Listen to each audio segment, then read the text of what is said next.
One of the biggest things in business that never ceases to amaze me is people don't necessarily understand their business. They don't necessarily understand their financial position. Sales are vanity, profit is sanity, and cash is reality. Starting a business can be exciting, filled with optimism, plenty of energy and passion, doing something that you love and gets you out of bed each and every morning. Someone who knows all about it and works with businesses to make sure that they're not just passionate but profitable is the founder, managing director and chief bean counter of BusinessDepot, John Knight.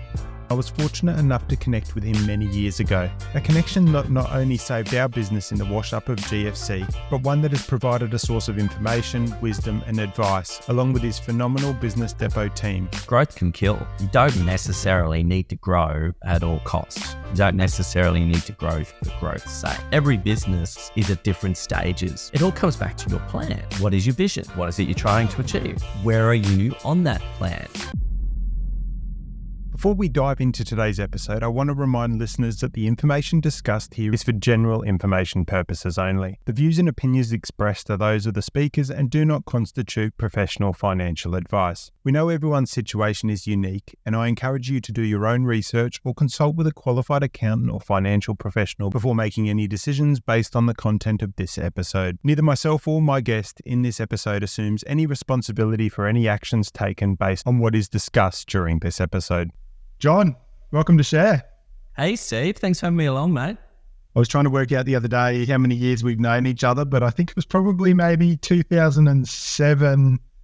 I saw you speak and we connected shortly after that. So it's been a long journey. Well, it's been a few years now. I've done a few things. Yeah, we have, and we'll go into a few of those things. But I wanted to first ask, what's your story? What's my story? That's a big question to start with, Steve. Look, I suppose I grew up in a little country town, and I literally was taken home to the family business. And it's probably only been in recent years that I've realized just how much that's defined me a little bit, and what it is that what I find. Purpose is too big a word for what I would use there, but for what I find where I can add value and what I enjoy doing, and that is helping small and medium business owners. And so having grown up in a regional country town, the local electrician, and being the disappointing son who didn't take over the electrical contracting business, I always knew I wanted to help business owners, and especially family business owners. And so not knowing anyone really that had been to university before, I didn't know what else to do, and I became an accountant. And so long story short, became an accountant, progressed through the ranks in different size accounting firms before I decided to spin my portion of that business out into the business which is now known as BusinessDepot, but with a purpose of doing a lot more than just solving accounting and tax problems, I suppose. The idea always was to just connect business owners to the solutions, to the people, to the insights that they need to solve whatever's holding them back within their business. Yeah, brilliant. So when you were looking at uni, obviously you were wanting to serve and you were wanting to help businesses, but was there anything else other than accountancy that you were looking at, or was it accounting was kind of the only option? Accounting was good. I didn't know what else to do. I literally did not know what else to do. Given what I know now, I don't know, I could have went down marketing sort of path. I could have went down, I would have even been interested in organizational behavior, sort of people sort of side of things. Nevertheless, the accounting, I suppose, pathway has given me such a broad spectrum of knowledge, broad spectrum of experience, and broad spectrum of exposure to all different types of businesses, industries, and people, which is what I love as I now sort of start to think about, well, what's the next horizon for John Knight? And as I start to think about, I don't necessarily just want to do this exactly the same as I am now for the rest of my life. And that history is always going to frame, I suppose, where I could add more value going forward into the future. Yeah, awesome. Now, obviously, I met you. You were a keynote speaker at an elite conference, I think, with Ray White all those years back in 2007. And one of the key things for me was I found you did very well in explaining things, making things that are obviously for real estate agents and a lot of business owners, people don't like the numbers and the figures and taxes and all those kind of things, but I found that you kind of made it seem a little bit easier than what the kind of, programs or legislation, kind of lays out. So for me, I really connected to that. And obviously, when our business, we got into business, and when we got ourselves, as you know, into a tough position from poor advice and, kind of poor decisions, and also something called a GFC. When we sat there, we thought, the franchisor will help us. Our accountant will help us. All these people will help us. And, we were basically close to walking out the door. And I remember saying to you, I think we're just going to chuck the keys in the bin and ride off into the sunset. And I think one of the things that's really connected us and myself to you is, I think back, if we didn't have that meeting, if I didn't reach out, you and Joe didn't sit in that office, and we were, you would know, we were kind of pretty much defeated. And I know you just picked up a like a whiteboard marker, and you went, okay, all right, let's map this out. And after that meeting, I remember sitting there going, yeah, okay, we've got a lot of work to do, but feel like we're in control again. Yeah. It's interesting, isn't it? You can have some really, really smart people, but if you can't communicate what needs to be done, or you can't be curious as to ways to go about things, or you can't problem solve, you may not necessarily be able to connect the dots for the people that are in need at that particular point in time. And it's probably one of the things I'm probably most proud of, is the ability to combine, I suppose, the business acumen, the business sort of technical knowledge, and the human sort of side of things. It's part of my job that I love the most, connecting with the humans, helping people understand a situation.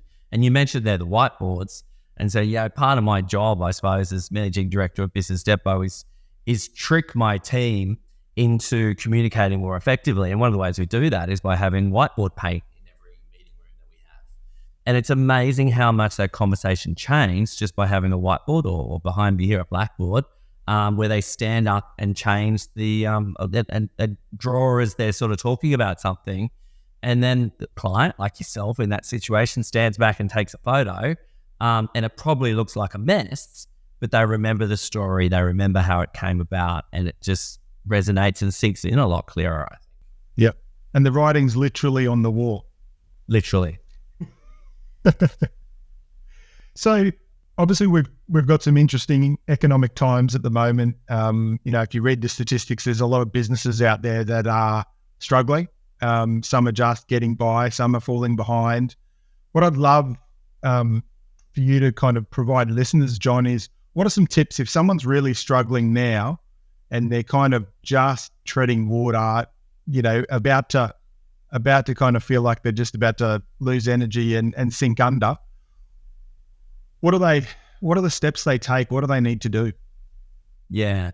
Well, I suppose there's a few layers to that, isn't there? There's the human sort of side of it, making sure they're looking after themselves and making sure they're actually reaching out to people to get advice and to get support. And do you know what? Sometimes people are getting bad advice. And sometimes you need to seek a second opinion, just like with a doctor or a specialist appointment or something. Maybe there's nothing wrong with seeking a second opinion on different things. So get the human sort of get a second opinion. That second opinion might connect you to someone else who can solve a problem. But one of the biggest things in business that never ceases to amaze me is people don't necessarily understand their business. They don't necessarily understand their financial position within the business. And as you know, I do a lot of work in the real estate sector, but I also do a lot of work in just all other different types of businesses. But the real estate sector is a prime one where they focus so much on the top line. They focus so much on how much commissions are coming in on the top line, but not necessarily focusing on the profit. Or you've heard me say the quote before, sales are vanity, profit is sanity, and cash is reality. And unless you've got all three layers that you are aware of within your business, then you might be doing great sales, but if it doesn't turn to profit, it's definitely not going to turn into cash. And so if people just understood their business better, they'll be able to decide whether there actually is viable or not. Because there are businesses out there that shouldn't exist. I'm sorry to say it, but there are businesses that don't have a good business model. Some were propped up during the COVID times through JobKeeper and so forth that probably should have died off during that period of time. And some of them, unfortunately, now we are seeing a huge rate of insolvencies and administrations, different things like that in businesses. And the government has made it easier more recently to go through that process without it being, I suppose, the death of you for forever and a day. Yep. So for businesses you're working with, John, what are some of the key, I suppose, some of the key challenges that you're seeing out there with businesses today in this climate? Well, it depends on the business, okay? It's a really interesting economy out there at the moment. From a macroeconomic sort of perspective, this inflation has been sticking and not going down. Only just starting to see signs of inflation starting to ease. But that inflationary pressure depends on the type of business that you're in.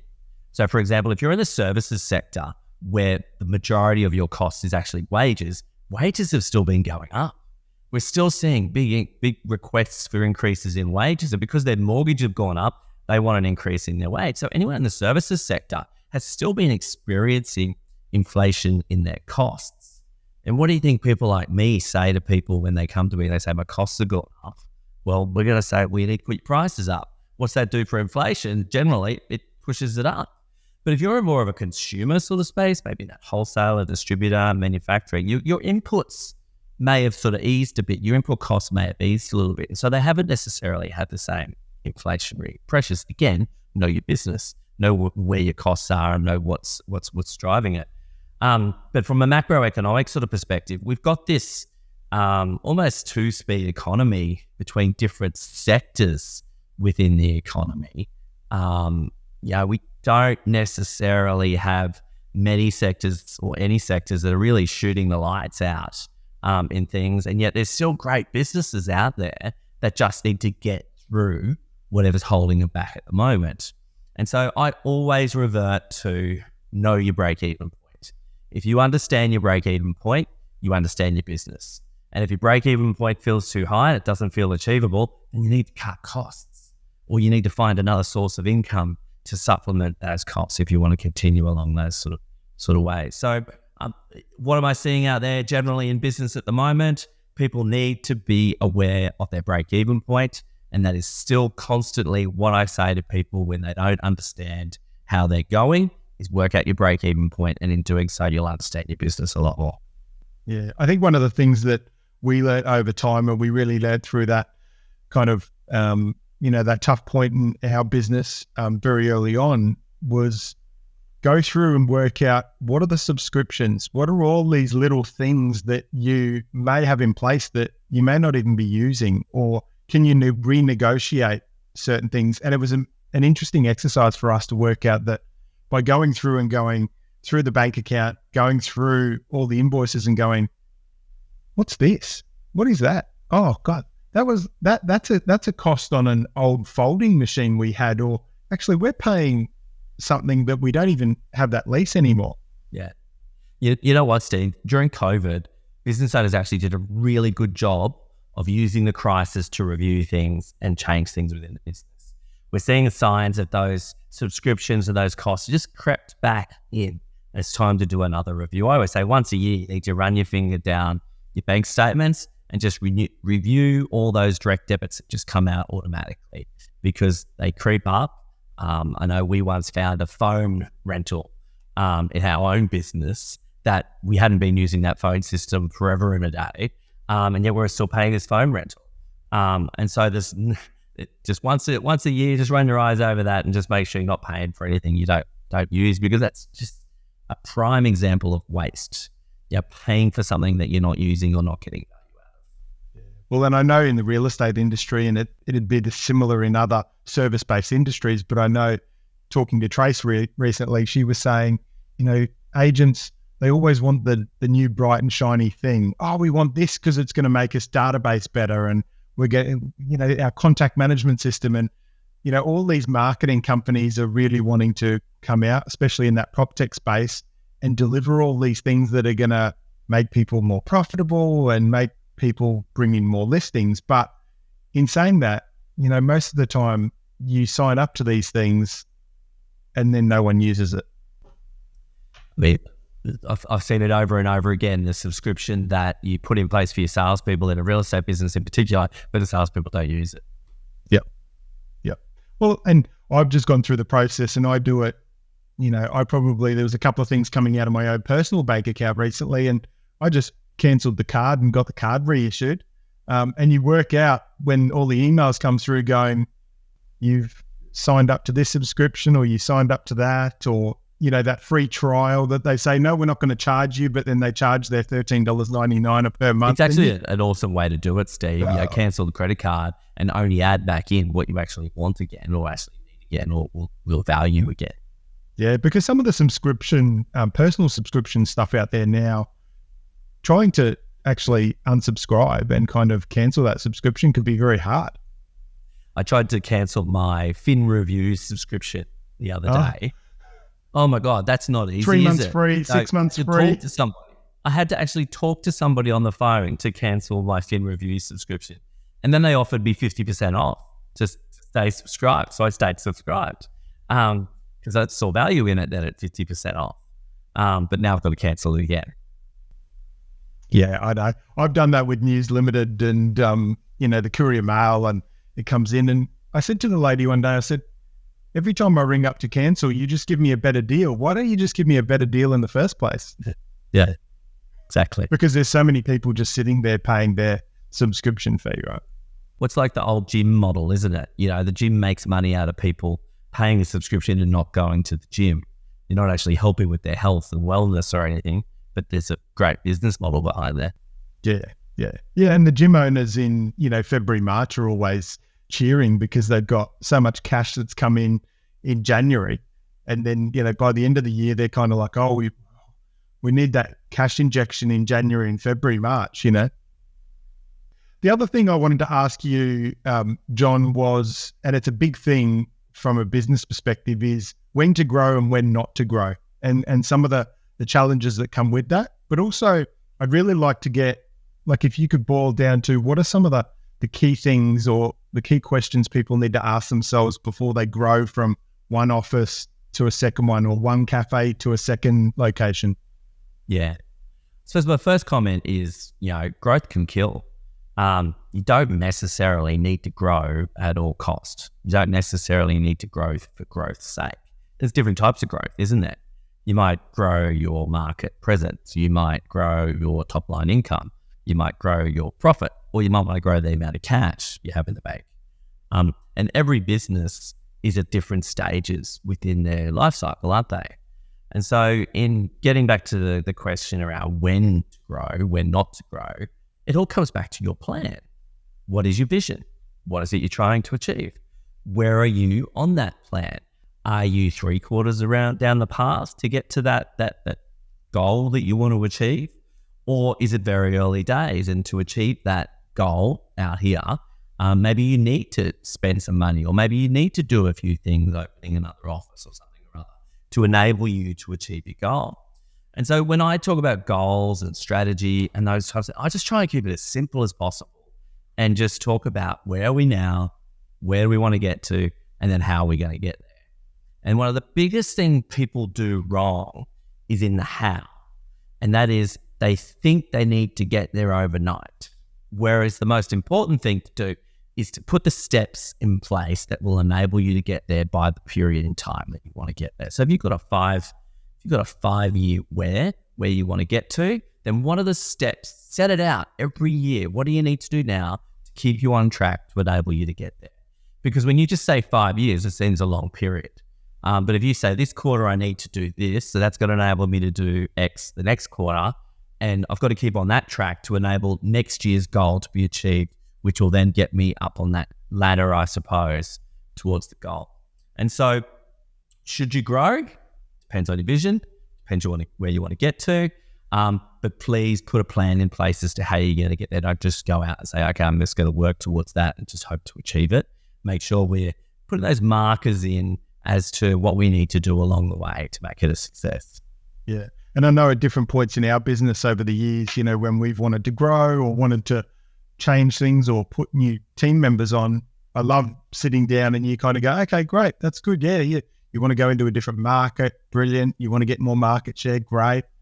Cool. So this is the cost per seat. This is what income needs to be generated. This is what it's going to cost. And you kind of go, oh yeah. And there's usually a lot of things that you don't think about because you're emotionally invested in this. We're going to grow. It's going to be fantastic. It's going to be excellent. We're going to have more territory. We're going to have more agents. The culture is going to be fantastic. And there's so many other things from a financial perspective that you actually just kind of, oh, it'll be okay. It'll be okay. We'll be good. We'll be good. But also from a human perspective as well. It's like, do you really want to be in charge of, 50 people? Do you really want to be spread over 3 offices? Yeah. What's the human impact of this vision that you want to achieve? And I suppose that becomes part of my job, is to challenge people on that vision a little bit to find out, do you really want that? What does that look like? And so in defining the where you want to go, it can't just be we want to be a certain size. It has to be, here's the team, here's the offices, here's the cost, this is the amount of working capital I'm going to need to have tied up within my business to do that. And do we really want that? Because what we're seeing is that business owners are pretty bloody stressed, to be completely honest. And I see it at the 7-year mark, the old 7-year itch of a business. Someone started a business, 7-year itch. I know I had it.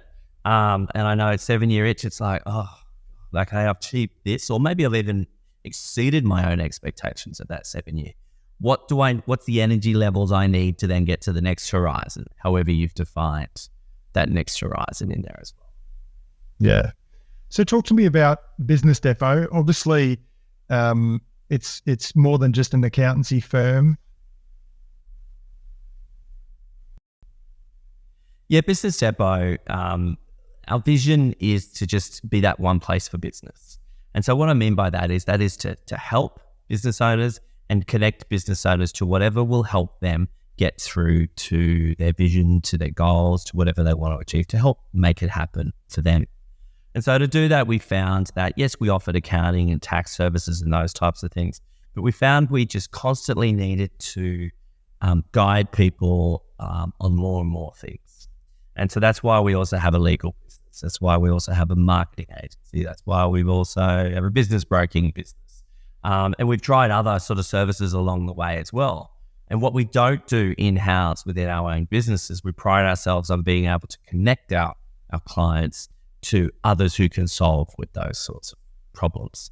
Maybe it's a HR issue and we can give you some people to choose from to help you with your HR or your culture, those types of things. And so the whole concept of Business Depot is as simple as that. And when I get back to what I consider, I suppose in essence, what I like to do, hopefully what I'm good at, it's help people, connect people, and energize people. And those 3 things really is how I'd like to think Business Depot goes about things. Help them get through whatever their hurdle is, whatever holding them back, whatever slowing them down, connect them to the people or to the businesses that will be able to help them with that and solve that, and bring a bit of energy to the discussion along the way so that the business owners are not necessarily feeling stuck, but they're able to look at how they can get energized to get over the hurdle that's slowing them down. Yeah. And talk to me about, obviously, when you've got different arms, which are obviously not your specialty, but different arms that there's, I suppose, different expertise coming into the team. How do you go about making sure that the culture is aligned?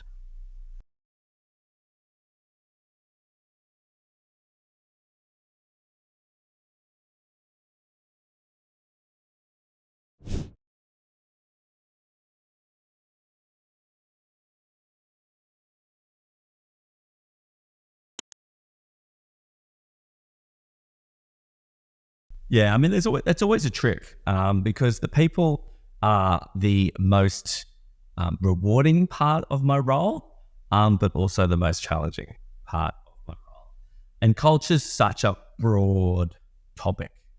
I think firstly, you need to think about, well, what parts of the culture must be aligned and what parts are you allowed to have a bit of flexibility. There's different parts of our different teams that might have little sort of, I wouldn't say subcultures, I wouldn't use that, but they need different behaviors to be a success within their business, within that part of the business. Which is not so like getting any people other. aligned. It's not unlike most businesses, right? So like in a real estate business, admin team members are different to sales, are different to property management, are different to the managers, so there's all these different kind of points of view, perspectives and mindsets, I suppose. Absolutely. And so that's where it comes down to values, doesn't it? So I always think our values are the things that are non-negotiable. What comes out of the values is the behaviors that you accept or you don't accept. So when we talk about our values, we talk about our That's Depot statements. And so these started in the very early days of Business Depot, where people were walking around. We're still working out who Business Depot was and what we sort of stood for and so forth. But people were already naturally talking about That's Depot or That's Not Depot, importantly, as much of the conversation as the positive reinforcement of what Depot is.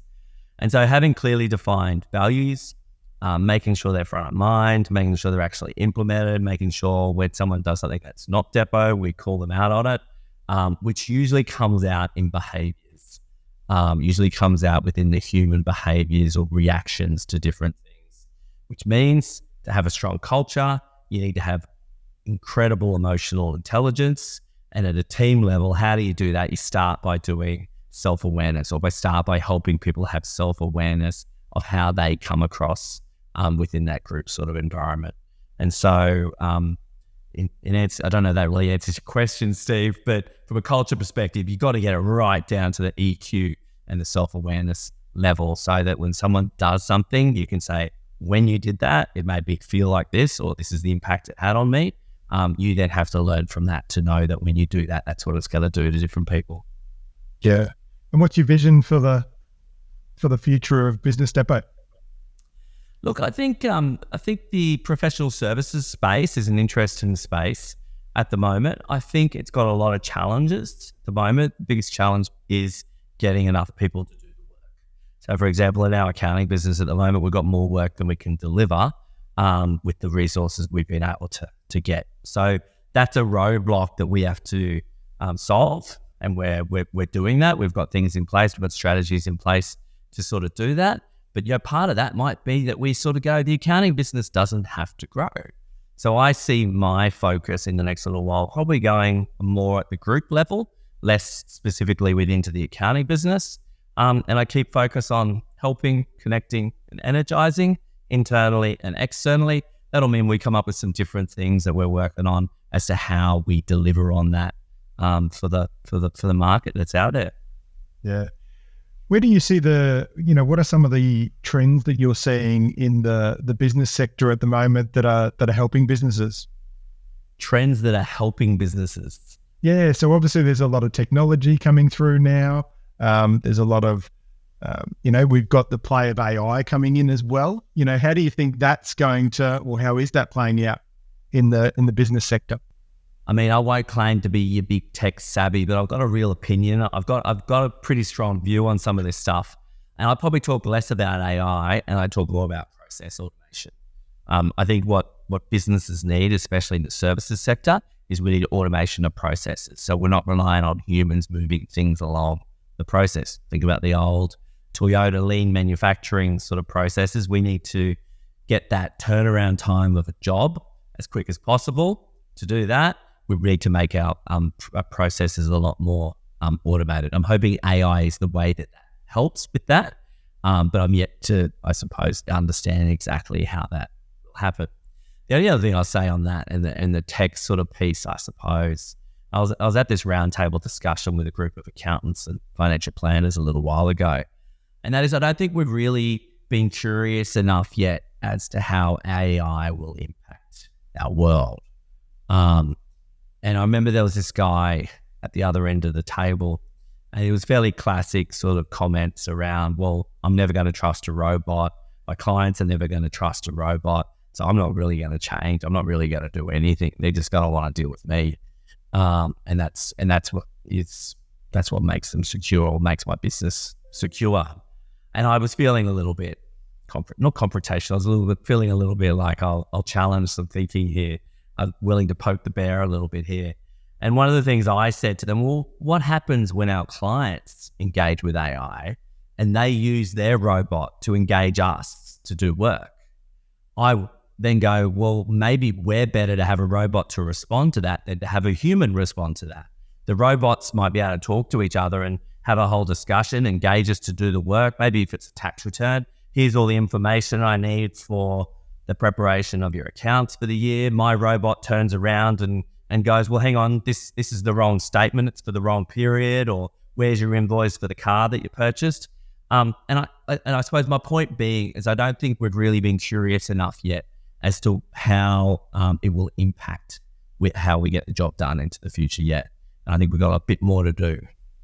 Yeah. And it's interesting. I went to a conference recently and a guy was talking on AI, and his business, part of his business is actually helping call centers and organizations take some of those, from if you're a plumbing business, and one of the examples was incoming calls. Most of the time, the incoming calls are asking the same questions. They want the same information, right? So rather than having a person there, they actually have an AI person that answers and knows how to respond, because they've built the system and they've built all the responses and they've built all the common questions and everything like that. And he played through a couple of examples, and I went, okay, it's not perfect, but it doesn't have to be perfect, and it will get better. But it is interesting in how some businesses are saying, well, hang on, this stuff that's very standard and basic and is very repetitive, how can we actually save some money there and kind of help our costs? But also it gives us more money to put into dollar productive elements into our business.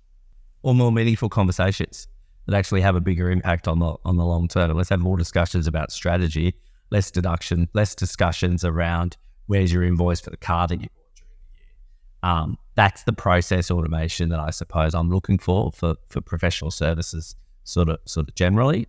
How we go about that, who knows? But that's, I suppose, where I see the real traction or real benefit will come from all this tech talk at the moment. Yeah, perfect. Moving on to a personal perspective, John, as an accountant running, businesses and those kind of things, what are some of the things you've been teaching your kids or taught your kids as they grow up in regards to, wealth and money? Yeah, I mean, there's a line I often use when I do a bit of a presentation. It ties a little bit into my, sales of entity profit is entity cash is reality sort of thing. And that is, well, I'll change the way I'll talk about this. I'll ask you a question, Steve. If I gave you, 200 grand, what can you do with that 200 grand to make sure it increases your wealth? We'll invest it. But the investment could go bad. Well, I suppose I would invest it into, obviously research, and anything can go bad, but I would probably work on things that I would know have got a good track record. Yep. So there's that sort of path, but there's no guarantee that's going to work. Whereas if you put that against debt, there is nothing else that guarantees increase your wealth than to put it against debt and clear those decks, I suppose, so that you got freedom to make the decisions. I don't like seeing businesses loaded up with too much debt. I know that's a very accountant thing to say, but when businesses are loaded up, they can't make the strategic decisions that they need to make to achieve their vision when they're loaded up. The other thing I talk to my kids about is it doesn't matter whether you earn 50 grand, 100 grand, or $1 million a year. If you spend more than you earn, you end up in exactly the same situation. And so I try and help them have a bit of awareness around where they're spending their money rather than where they're getting it from as much, if that makes sense. I like to, my boys are 16 and my daughter's 19, and I love talking to them about business, and I've seen their curiosity about business and entrepreneurship sort of spike up a little bit in recent times. And, one of my boys, he's talked about maybe even going into the real estate industry. But I think he's probably going to be more naturally a business owner in that he doesn't necessarily consider himself, earth-shattering from an academic perspective, but geez, he works hard. Geez, he's got good people skills, and he'll be able to do whatever he likes that he puts his mind to. And so I love having those conversations with him about, he wants to, I don't know, start a little business on the side, he reckons, and he just figures he can go buy some stuff and sell it on Facebook Marketplace to make money out of it. So I use it as a little bit of an opportunity to just talk about what fundamentals of business are and those types of things. But look, I'll be proud of them, whatever they do. But just, I'm always happy to go down that path with discussions, given it's sort of what I've always grown up in, being a family business. I think as a parent as well, and Trace and I have worked this out, is that, as your kids get older, you think that they don't really listen to you much, but as they get older, you go, oh, you were listening, you did pick up on that, because they don't want to come out and say, oh yeah, you were right, Dad, or you were right, Mum. But over time they do show things and you go, oh yeah, oh, who taught you hope that? They do, don't you? It's like when you take them on holidays and you don't think they're looking at anything, and then they go home afterwards and they say, oh, remember that time we did that? Like, oh, you were there. Yeah. Or sometimes it's funny when they go, they think of something 6 years ago and they go, oh, that was such a great trip. And I went, the one you were grumpy in and you were this and you were that, like you always think of the good things, but they're always, I think they appreciate far more than what they let on. They do. John, through building businesses, through your career, through your life, talk to me about success, what it meant to you and what it means to you now. Yeah, I suppose success is not something that I sort of focused on a lot, if you know what I mean. Like, it's not like I always set out to make a certain amount of money or to grow to a certain size. A couple of years ago, I sat down and I reflected on some of my old strategy notes when we first set up BusinessDepot. And it surprised me, actually, because I actually think we probably exceeded our expectations as to how big we got and how we were able to grow and what we were able to achieve. Probably success for me is probably more the people who, like yourself, who recall us being able to help them out, being able to help them get over the hurdle that's slowing them down. I've got some really great clients who are so appreciative of the help we've been able to do for them. I think, just to call out a little bit, maybe it's obvious or not, but I think what we're learning in the current generation is that you can't do that at all cost. We've got to look after the humans. We've got to watch out for the burnout. And I've got my own sort of experiences in that regard. I probably did work a little bit too hard there for a little bit too long, and I've had some sacrifices as a result of it, sort of personally. I think it's important to make sure we get that, I hate the word balance. I'd like to think that we make the right choices to prioritize what's actually going to be important for us for the long term. It's more of a juggle than a balance, right? Like, because if you're working, if you're a startup and you start into a new business, well, you're going to be working more on your business. So you're probably going to be spending a little less time with the family, a little less time on your health and fitness. But over time, I think you got to work out that actually I do need to work on my health regularly. I do need to work, spend time with the family. I do need to work on the business. But it's like that wheel of life. I always say that the wheel of life is never going to be perfect. Yeah, it's a matter of what's important right now.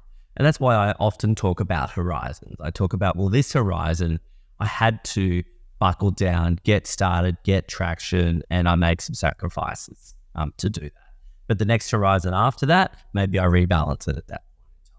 Again, it's the sort of steps in the strategy, or use the horizons, and, about to turn 50 next year, which I must say is not sitting very well with me. And I know I shouldn't be worried about it, but I don't know, for some reason it's significant for me.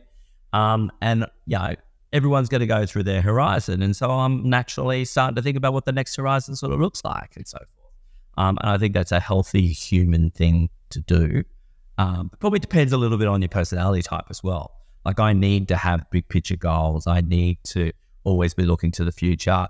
I don't like it when I'm not in a place of growth. I don't like the idea of just doing the same. That sort of destroys me. And so the idea of looking to a horizon and using that to say, okay, some changes need to be made, or I want to add this into the mix. As long as you take something out of the mix to free up the time to do that. Yeah, and I think one of the big things for business owners and a lot of people in life is that we set goals, we achieve them, and then we just set another goal without actually celebrating the success that we've reached. Absolutely.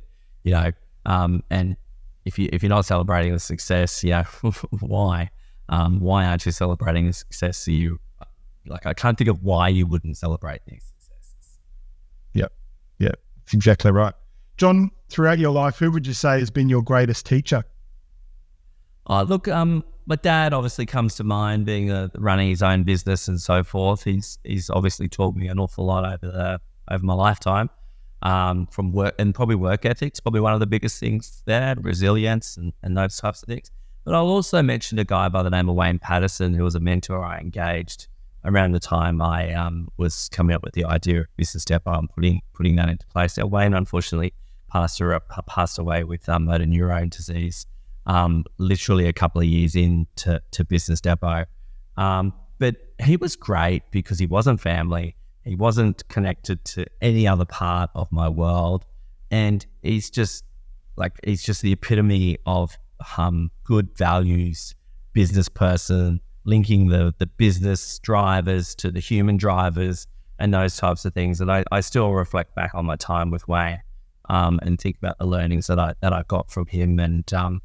And even to this day, when in his last years, he wrote some children's books called The Fat Rabbit, and that was to pass on his values and stories to his grandchildren that he may not have ever got to meet, even though he did in the end. I still give them out as gifts to this day, just as a way to sort of pass on his legacy to people when they have babies. Yeah.